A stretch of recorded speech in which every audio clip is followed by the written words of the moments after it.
की लड़ाई बहुत पुरानी है। दोनों एक दूसरे पर निशाना साधने का एक भी मौका नहीं छोड़ते हैं, मतलब कट्टर दुश्मन। यहां तक कि दोनों एक दूसरे पर बीजेपी से मिले रहने का आरोप भी लगाते आए हैं। लेकिन अचानक से बसपा प्रमुख मायावती सपा के समर्थन में आ गई है, जबकि अभी हाल फिलहाल गेस्ट हाउस कांड को लेकर दोनों के बीच इतना विवाद हुआ था।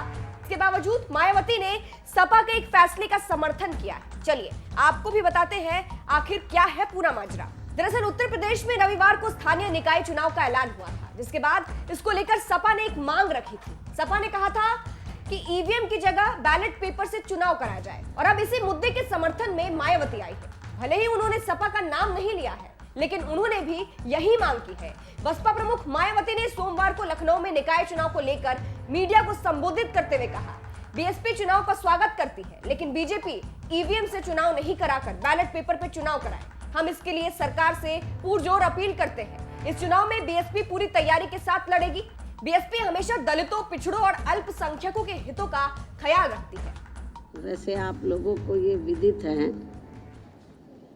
कि यूपी में नगर निकाय के चुनाव अर्थात नगर निगम, पार्षद, नगर पालिका, नगर पंचायत व वार्ड आदि के चुनाव घोषित हो चुके हैं, जिसका बीएसपी स्वागत करती है। साथ ही ये भी उम्मीद करती है कि यूपी सरकार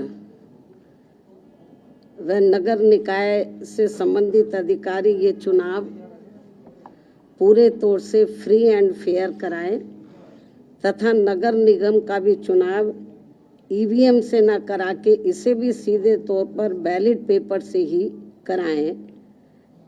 ये भी हमारी सरकार से, संबंधित अधिकारी से पुरजोर अपील है। तो सुना आपने किस तरह से मायावती ने भी सपा जैसी मांग की है। इसलिए अब कहा जा रहा है कि मायावती ने सपा का समर्थन किया है, सपा के फैसले का समर्थन किया है। बता दें, इससे पहले सपा के एक सांसद ने कहा था कि अगर चुनाव बैलेट पेपर पर होंगे तो सपा ज्यादा से ज्यादा सीटें जीतेंगी, चुनाव ईवीएम से नहीं होने चाहिए। सपा सांसद ने आगे कहा था, पिछले सभी चुनाव का रिकॉर्ड देख लीजिए, आप जहां जहां ईवीएम से चुनाव हुआ है वहां ज्यादातर हम हार गए, और जहां जहां बैलेट से चुनाव हुआ है वहां ज्यादातर हम चुनाव जीत गए हैं।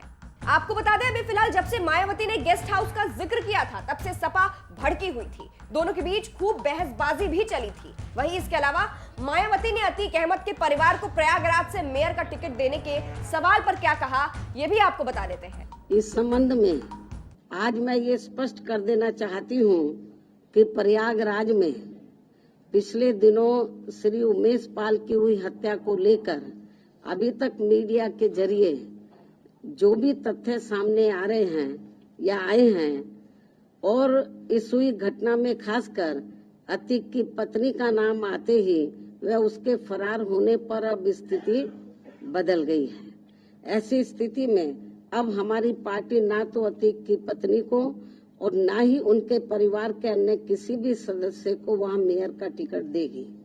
इसके अलावा जहां तक अतीक की पत्नी को पार्टी में रखने व ना रखने का सवाल है, तो उनके पुलिस के गिरफ्त में आते ही जो भी इस केस को लेकर उनके बारे में तथ्य उभर कर सामने आएंगे, तो तब इसका भी जल्दी ही फैसला कर दिया जाएगा, क्योंकि हमारी पार्टी कानून से ऊपर नहीं है, अर्थात कानून का पूरा पूरा सम्मान भी करती है। तो सुना आपने, अब मायावती ने जिस तरह से सपा का समर्थन किया है, सपा के फैसले का समर्थन किया है, उस पर आपकी क्या राय है, कमेंट करके जरूर बताइएगा।